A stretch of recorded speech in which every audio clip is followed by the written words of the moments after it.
Hello, ladies and gents! I was really happy to see that the feedback on the first episode of this rather talkative series was very positive, and since I enjoyed myself as well, I decided to make this a regular series, probably on a bi-weekly basis. So what's been happening over here since the last time? Well, we successfully survived a skiing holiday in the Austrian mountains, despite the whole family coming down with some kind of virus just the night before departure. You know what's more fun than driving 6 hours with a baby in the back? Well, doing the same thing, but while everybody's damn sick as well. Holy moly, that was a road horror show right there from start to finish. But apart from that, the Austrian winter holiday was as magical as always, even if I didn't feel like skiing this time around. I actually ended up rereading the last 3 Harry Potter books in our room while also playing with our baby daughter. Now that chill was much required, I can tell you that much. Apart from that, I finally upgraded myself to my new workstation as well, which thankfully was a more or less smooth process. Although, as you probably noticed, I did mess up the Tuesday stream because I was a little bit underprepared. It's completely my fault though, should have tested it better. Anyway, damn is it amazing to game in 1440p on a 144Hz monitor. Absolutely amazing.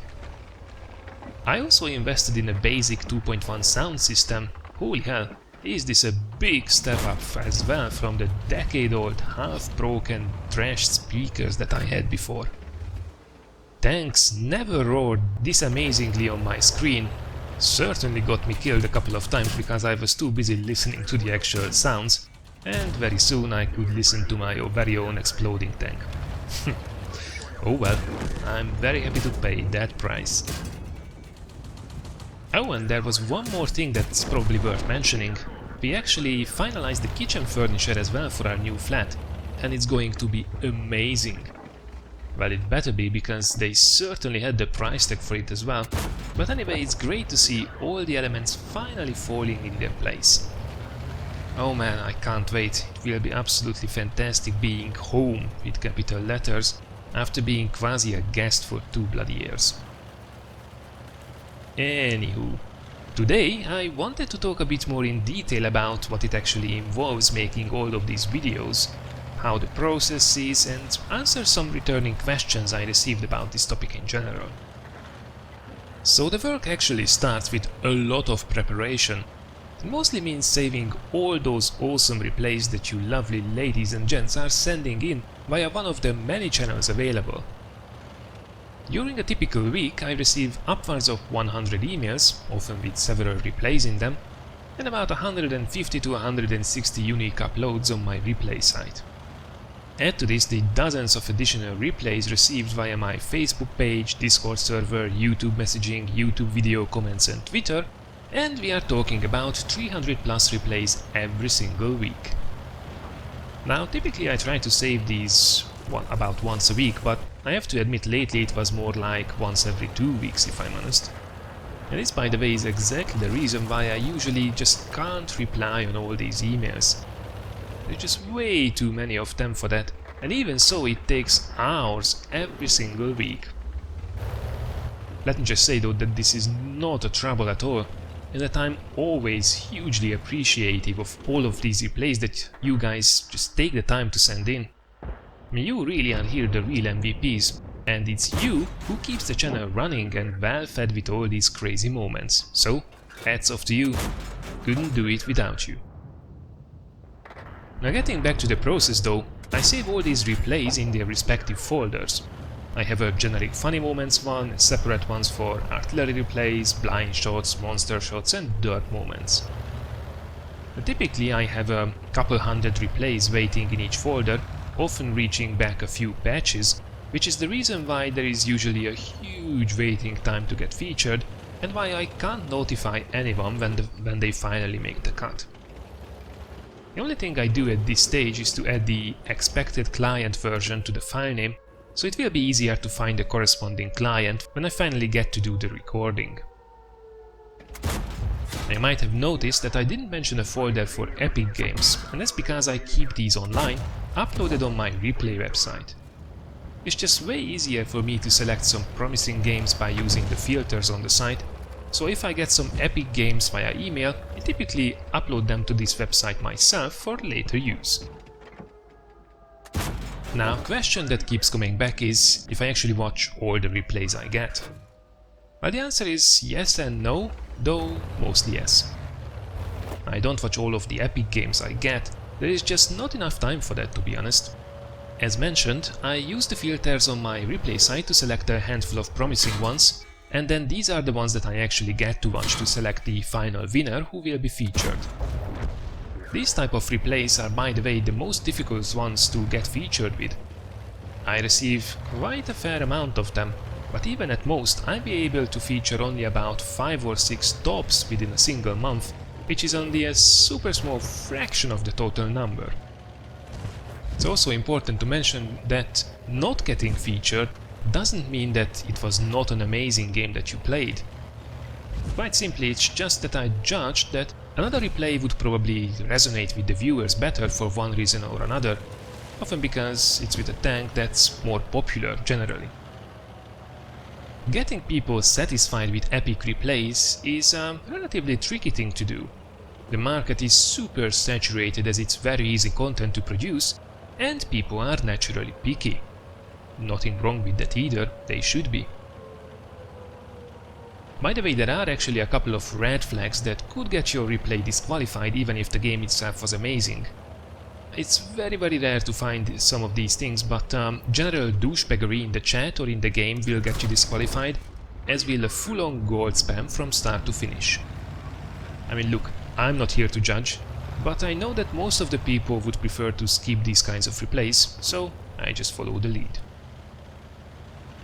Now, the Funny Moments compilations on the other side, I actually do watch basically all of the replays I get, which is a lot. People are often surprised or upset that they are not getting included in the videos. The reality is that I end up using only about 40 to 60% of the funny replays I receive and that I watch. I actually have some helpful guidelines in my FAQ on what I typically don't feature in the videos, but I can maybe give you a couple of examples here as well. Ammo racks are a rather typical thing that I receive quite frequently, but I rarely feature them. From about 1600 damage rolls, they have a good chance of getting featured in the monthly Monster Shot series. But below that, I only really feature these moments if the exploding turret does something funny. Flies really fast, or maybe it's hitting another tank, or it's getting stuck on a wall or something. Or if you manage to get 3+ ammo racks in a row maybe. Another good example could be blind shots for artillery that I get really often but rarely feature them. Counter battery fire, nuking an obvious bush or getting someone shortly after they did disappear from the screen usually does not make the cut. Unless you manage to do it a couple of times in a row or maybe get a multi-kill that way. As for huge penetrating HE shots, both for artillery and dirt guns, replays typically only get featured from about 1000 damage rolls upwards. Long story short, if you want to increase your chances of getting featured, I highly suggest checking out that FAQ, link in the description below. I even give you a couple of suggestions there that will raise your chances of getting featured. Now at the end of the day, if you are unsure whether your replay is good or not, just send it in and I have a look for you. Alright, so we saved a couple hundred replays, tagged them by their patch number and put them in their respective folders. It's time to do some actual work finally. So the Funny Moment compilations, which really give the core of the channel, are typically about 10 to 12 minutes long, and each of them includes about 30 to 35 video clips, 4 to 8 songs depending on length, my intro, outro, any sponsorship materials, my support card, sign-up card and so on. Getting some fresh songs is again something that I do about once or twice a week when I browse through Epidemic Sound for some cool stuff from various musical sorts to keep things fresh for you. I typically do this at the end of the day if I can, when my brain won't handle any more creative stuff anyway. Recording those actual 30+ video clips though is a whole other level of crazy. I don't think most people realize just how much time is actually involved in making these compilations. I mean, even on a good day, I have to go through about 50-60 replays to collect enough quality material for a single video, and if I'm unlucky, sometimes it takes as much as 100 plus replays only to find that 30-something that I'm happy to feature in the next video. Now that takes a lot of time to watch so many replays from start to finish, even on watching it 16 times faster than usual, which I simply have to do to save time. For sure, occasionally I will miss some moments here and there because of the high speed I'm watching the replays on, but that's just unfortunately how it is. Besides, if it was so easily missed, perhaps it wasn't as bombastic to begin with. You see, most of the views these days actually come from smartphones, particularly Android phones, so I have to keep in mind to feature clips that will look good on smaller screens as well. Sometimes I skip moments because they are just too dark, or they are playing out in places where I just can't get a decent camera shot that would also look good on the screen. Now, talking about taking shots, I quite often record these funny moments from multiple angles if I'm not 100% on the best possible shot right away, and then go ahead, check and select the most flashy one for you. I use free camera heavily because I think it can create a much better viewing experience, well, in most cases at least, and I also love working with moving camera, as you probably noticed already. This is the most creative part of the job, I would say, and I absolutely love it. Even if sometimes, after dozens and dozens of unused replays, I could scratch the skin off my face. But then, I always end up finding another moment that literally makes me laugh out loud as well, and all is worth it in the end. Now, the easiest series to record is the blind shot series and also the artillery view shots for the Arty Party series, as in these cases we actually stay in the player's perspective, so there is no playing around with the free camera. Everything else is pretty much on the same level though. I usually record these moments in the first half of the day when I'm still fresh, but even so it takes a good 5 to 6 hours typically to fully prepare all materials for a single compilation. By the way, for the recording I'm using NVIDIA Shadowplay, which I can only recommend to anybody who would like to record some gameplay footage and is using an NVIDIA video card. So now we have everything that we need. Time to fire up Cyberlink Power Director and put everything together into a nice flashy video.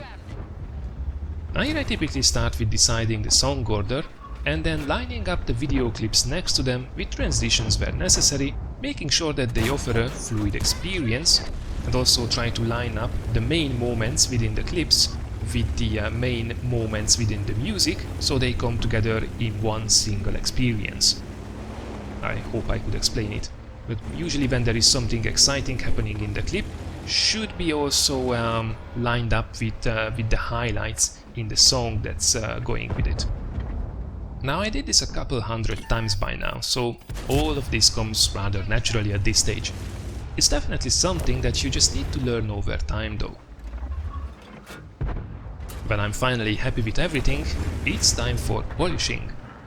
First I apply video filters to enhance the colors, sharpness and brightness, followed by a good amount of fiddling with the sound. I need to create an intro and outro for every clip sound level, so basically at the beginning it goes from silent to regular sound, and then the end of the clip it goes back to silent again, which makes the transitions between the clips much smoother. I also have to make sure that the different clips are about the same sound level, need to make sure that the actual song in the background can be heard well, but they are not overly dominant. I mean, we want to hear the engines roar and the ground shaking explosions after all. And I also need to line up the sound levels of the different songs throughout the video. When all of this is done, it's time to put in some flair with inserting some text over the video files. I try to keep this to a relative minimum and only do it when I feel that they would benefit the clip, so I have something funny to say. At least in my mind, that is. I'm really not aiming to explain the joke. I mean, if that would be required, I probably shouldn't have included that moment in the first place. And that's about it. Now all of this video editing usually takes a good 3 to 4 hours to complete on top of all the previous work that we did. Now it's done though, so it's time to go and proof watch everything, and after a few minor changes here and there, we are ready to render the video, which now with 1440p at 60 fps and 60,000 bitrate, which is super high, takes about a good 20 to 30 minutes even on my new rig, and with one of the fastest softwares out there, because that's one of the main reasons why I'm using Cyberlink Power Director. I'm saving a whole lot of time with the rendering. Let me tell you, when there is so much work to do, every minute counts. So at the end of the day, finally we are ready, right? Oh no, not by a long shot. The next step is to have a second check if everything went fine, and then we can upload it to YouTube. Now I have an optic fiber connection finally in the area I live, so that doesn't take too long, a couple of minutes only. And usually YouTube will process the video rather quickly as well as of late. Now once the video has been processed, it's time to optimize it.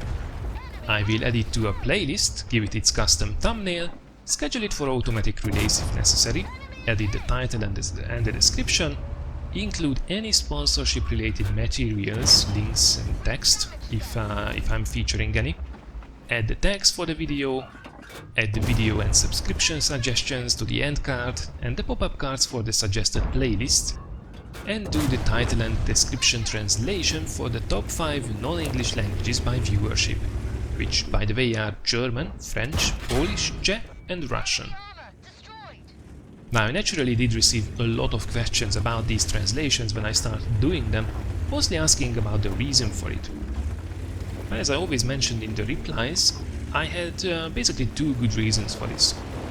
One would be that this is supposed to help YouTube's engine to promote my videos even better for these languages, where I already have a considerable amount of traction.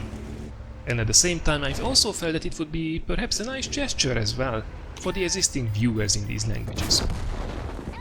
Now as I feel the feedback so far was overwhelmingly positive, and I noticed an increase in foreign language comments as well, which is actually a really good sign. But unfortunately it's just not possible to get the data from YouTube as to how many views are coming from non-subscribers in these languages, aka how many new viewers I can get with these translations. Now another problem is that I actually use Google Translate for this, which I'm sure often leads to hilarious results. So what do you think? Should I leave the title in English and maybe only do the translation for the video description? Is it disturbing? Does this look stupid? Or is it good as it is? Thanks for your suggestions, people. I always appreciate them. So that was it with the optimization. Finally we are ready to publish the video. Apart from making it public on YouTube, I also share it on Pinterest, Google+, Facebook, my Discord server, the World of Tanks EU, NA and Asia forums, and in some exceptional cases on Twitter as well. If it was a particularly strong episode in my own opinion, I will also send it to a couple of websites for resharing, which they often do, thankfully. So, wow, it's quite a lot of work, isn't it? Basically, it takes about a day to make a single video from start to finish, and I make 3 of these every single week, plus an easy gameplay one over the weekend.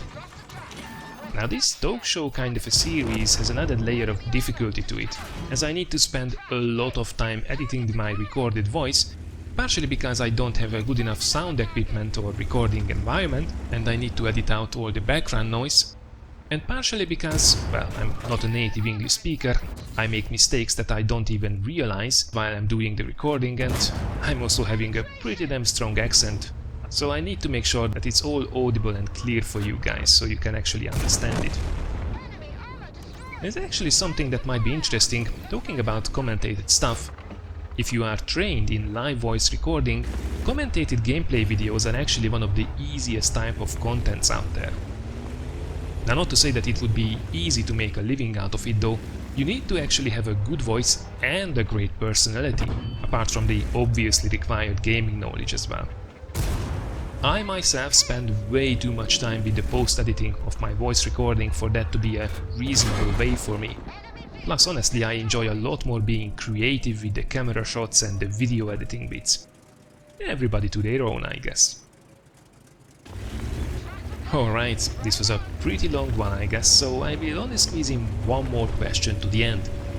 Which one is my favorite series? Well, the ones I didn't have time to try out yet.